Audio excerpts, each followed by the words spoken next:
हृदय से आदरणीय प्रधानमंत्री का आभार व्यक्त करूंगा और केंद्रीय वित्त मंत्री श्रीमती निर्मला सीतारमण जी का भी हृदय से आभार व्यक्त करूंगा कि 2026-27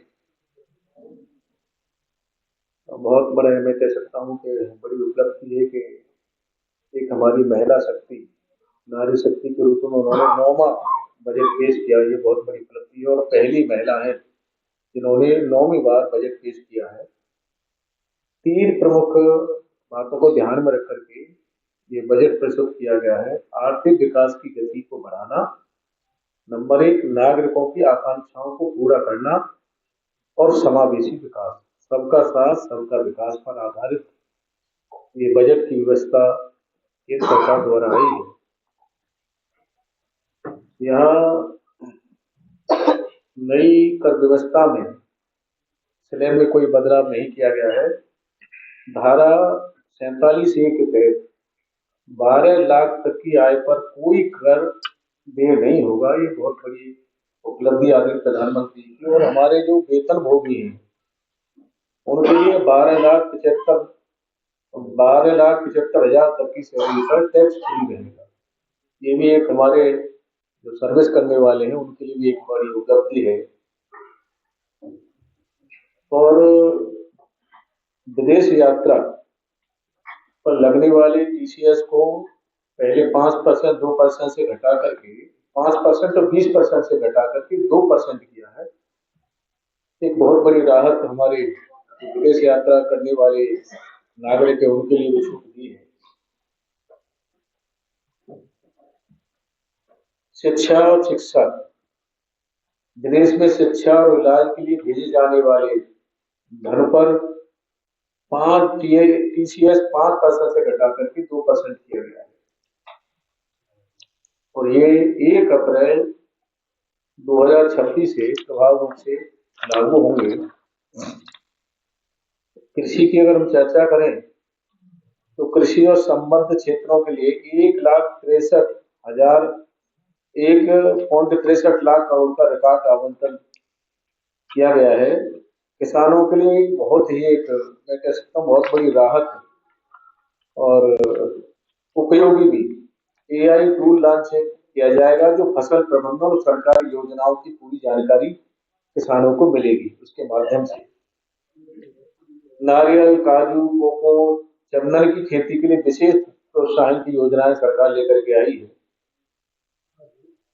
साथ ही हमारे मछुआरा समुदाय के लोगों के लिए 500 जलाशयों अमृत सरोवरों का एकीकृत विकास किया जाएगा। ग्रामीण महिला उद्यमियों और स्वयं सहायता समूहों के उत्पादों की बिक्री के लिए एक बहुत बड़ी उपलब्धि उनके लिए है। सरकार विशेष मार्ट स्थापित करेगी जिससे उनका आय का स्रोत बढ़े, मार्केटिंग की व्यवस्था हो और हमारी मातृ शक्ति आत्मनिर्भर बने। देश में 7 नई हाई स्पीड रेल कॉरिडोर विकसित किए जाएंगे जैसे दिल्ली, वाराणसी, मुंबई, पुणे। औद्योगिक क्षेत्रों के पास जहां भी हमारे देश में औद्योगिक क्षेत्र लगेंगे वहां हमारी सरकार एक बहुत बड़ा बजट में प्रस्ताव लेकर के आई है कि 5 यूनिवर्सिटी टाउनशिप विकसित की जाएंगी ताकि उद्योग और शिक्षा को बेहतर तालमेल हो सके। जल मार्ग पर भी इस बार ध्यान दिया गया है। 2047 तक जो आदरणीय प्रधानमंत्री का सपना है कि 2047 में विकसित भारत बने, 2047 तक जलमार्गों के माध्यम से भी माल ढुलाई का लक्ष्य बढ़ाकर 12% बनाने का लक्ष्य है। PM आवास योजना के तहत शहरी और ग्रामीण क्षेत्रों में नए घरों के निर्माण के लिए भी अतिरिक्त बजट का प्रावधान किया गया है। शिक्षा, स्वास्थ्य और कौशल के विषय में बालिकाओं के लिए जो हमारी सरकार है, दोनों ही केंद्र की हो चाहे प्रदेश की हो, अब बच्चियों के लिए विशेष ध्यान दे रही है। बालिकाओं के लिए हर जिले में गर्ल्स हॉस्टल का निर्माण ये शिक्षा के लिए बहुत ऐतिहासिक, हमारी बेटियों के लिए ऐतिहासिक कदम है। स्वास्थ्य के क्षेत्र में 17 दवाएं ऐसी हैं जो दुर्लभ बीमारियां हैं, कैंसर जैसी बीमारियों में सीमा शुल्क बिल्कुल समाप्त किया गया है। स्वास्थ्य के क्षेत्र में एक बहुत बड़ी राहत हमारे आम जन को सरकार ने दी है। 3 नए अखिल भारतीय आयुर्वेद संस्थान एम्स की तर्ज पर स्थापना की जाएगी। उत्तर भारत में भी मानसिक स्वास्थ्य संस्थान की स्थापना की जाएगी। युवाओं के लिए एवीजीसी आईटी हॉस्पिटैलिटी सेंटर के में दिव्यांग कौशल योजना भी शुरू की जाएगी। सूक्ष्म और लघु उद्योगों को भविष्य का चैंपियन बनाने के लिए 10,000 करोड़ की व्यवस्था सरकार ने की है। घरेलू उत्पाद बढ़ाने के लिए 10,000 करोड़ के परिव्यय के साथ नई योजना सरकार लेकर के आई है। टेक्सटाइल में भी मेगा टेक्सटाइल पार्कों के माध्यम से रोजगार का सृजन बढ़ाने पर भी सरकार ने ध्यान दिया है। पर्यावरण पर भी सरकार ने ध्यान दिया है कि कार्बन उत्सर्जन कम करने की तकनीकों के लिए 5 वर्षों में 20,000 करोड़ का सरकार निवेश करेगी। इससे पर्यावरण भी वातावरण भी शुद्ध हो। ई बस सेवा बौद्धिक सर्किट पूर्वोत्तर राज्यों के पर्यटन स्थलों के लिए ई बसें उपलब्ध सरकार कराएगी। अगर इसी बजट में हम उत्तर प्रदेश की चर्चा करें तो उत्तर प्रदेश में 2 प्रमुख हाई स्पीड रेल कॉरिडोर की सौगात मिली है, दिल्ली वाराणसी और वाराणसी सिलीगुड़ी। काशी में जल परिवहन को सशक्त बनाने के लिए एक आधुनिक inland waterways ship repair ecosystem की स्थापना सरकार कराएगी। सिटी इकोनॉमिक रीजन्स के तहत औद्योगिक क्षेत्रों के पास टाउनशिप विकसित की जाएंगी, जिससे हमारे रोजगार और शहरी विकास को बढ़ावा मिले। किसानों के विषय में हमने चर्चा पहले की है। 3 वर्षों में यूपी के सभी किसानों और उनकी कृषि भूमि का डिजिटल पंजीकरण पूरा कराने का लक्ष्य रखा गया है। एक बहुत बड़ा ऐतिहासिक काम ये भी है। प्रदेश में नारियल, काजू, चंदन जैसी मूल्य फसलों की खेती के लिए विशेष वित्तीय सहायता का प्रावधान है। उत्तर प्रदेश में भी गर्ल्स हॉस्टल की व्यवस्था सरकार कराएगी। उत्तर प्रदेश में 3 नए अखिल भारतीय आयुर्वेद संस्थानों की स्थापना की जाएगी। उत्तर प्रदेश में एम्स की तर्ज पर महिला सशक्तिकरण स्वयं सहायता समूहों द्वारा निर्मित उत्पादों की बिक्री के लिए सामुदायिक खुदरा केंद्र की शुरुआत भी की जाएगी। ये उत्तर प्रदेश में एक ऐतिहासिक हमारी मातृ शक्ति को बढ़ावा देने के लिए बहुत बड़ा कदम है। सांस्कृतिक और पर्यटन पर भी हमारी सरकार ने उत्तर प्रदेश में ध्यान दिया है। सारनाथ, वाराणसी और हस्तिनापुर, मेरठ में जो हस्तिनापुर है तो देश के 15 प्रमुख बायोवेज कल्चरल डेस्टिनेशन में शामिल किया जाएगा। इन स्थलों पर आधुनिक व्यवस्था केंद्र और क्यूरेटेड वॉकवे भी विकसित किए जाएंगे, जिससे हमारे नागरिकों के लिए टहलने की और सारी व्यवस्थाएं हों। नई कर आयकर व्यवस्था के उत्तर प्रदेश की वेतनभोगी मध्यम वर्ग के लिए पहले मैंने बोला है, पहले 12 लाख तक की टैक्स फ्री है। खादी, हथकरघा, हस्तशिल्प को वैश्विक बाजार से जोड़ने के लिए ये बहुत बड़ा ऐतिहासिक कदम है कि हमारे जो हस्तशिल्पी हैं, हथकरघा, खादी, हस्तशिल्प से वैश्विक बाजार को जोड़ने के लिए महात्मा गांधी ग्राम स्वराज पहल की जाएगी। एक मैं कह सकता हूँ कि हमारे श्रमिकों के जो हस्तशिल्पी हैं उनके लिए सरकार ने बहुत बड़ा विशेष ध्यान दिया है।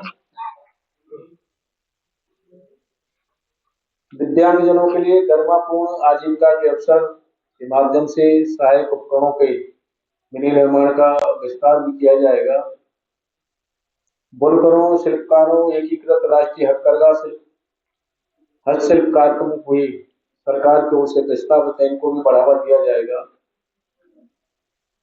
राखी गढ़ी और लोथल जैसे 15 पुरातत्व विभाग स्थलों को जीवंत सांस्कृतिक गतिविधियों और गंतव्यों से जोड़ा जाएगा, विकसित भी किया जाएगा। इस तरह से उत्तर प्रदेश में भी एक बहुत बड़ी मैं कह सकता हूं कि उत्तर प्रदेश का भी इसमें बहुत बड़ा ध्यान रखा गया है।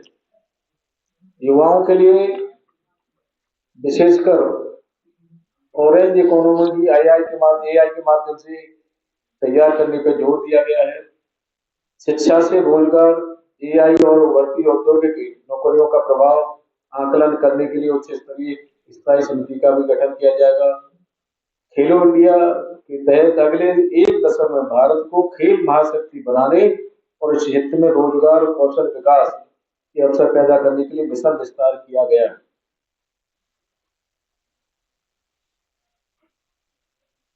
हमारी मातृशक्ति के लिए जेंडर बजट में पिछले वर्ष की तुलना में 11.36% की वृद्धि करते हुए 5 लाख करोड़ का आवंटन किया गया है। हमारी मातृशक्ति के विज्ञान, प्रौद्योगिकी, इंजीनियरिंग, गणित क्षेत्रों में लड़कियों की भागीदारी बढ़ाने के लिए प्रत्येक जिले में एक बालिका छात्रावास की व्यवस्था भी सरकार लेकर के आई है। लखपति दीदी सरकार की एक प्रधानमंत्री की महत्वाकांक्षी योजना है। इस योजना के तहत 3 करोड़ महिलाओं को लखपति बनाने का लक्ष्य रखा गया है। ग्रामीण आजीविका मिशन में के बजट में 20% की बढ़ोतरी की गई है। स्वयं सहायता समूह की महिला उद्यमों के उत्पादों को बाजार देने के लिए जिला स्तर पर सामुदायिक स्वामित्व वाले रिटेल आउटलेट की व्यवस्था भी सरकार कराएगी।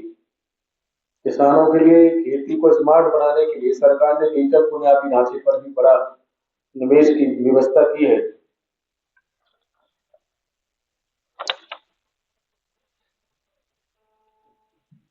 सरकार ने भौगोलिक क्षेत्रों के लिए खास फसलों को बढ़ावा देने का भी सरकार ने प्रस्ताव रखा है।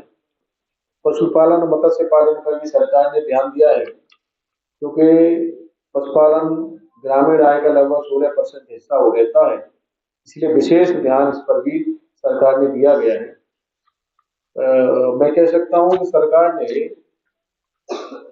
मातृशक्ति हो, सर्विस सेक्टर से जुड़े हो, युवा हो, बेटियां हो, किसान हो, हर क्षेत्र में सरकार ने ध्यान देकर के बजट तैयार किया है और सबका समावेशी विकास हो, ये ध्यान भी सरकार ने रखा है।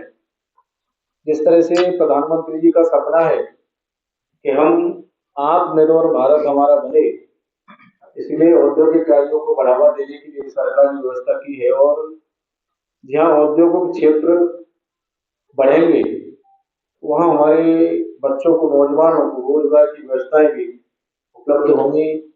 ये विशेष बातें कुछ प्रमुख बिंदु मैंने आपके समक्ष रखे हैं। मैं आदरणीय प्रधानमंत्री का और केंद्रीय वित्त मंत्री का हृदय से आभार व्यक्त करता हूँ कि उन्होंने देश प्रदेश की जनता का ध्यान रखते हुए सबका साथ, सबका विकास का समावेशी बजट लेकर के आए हैं।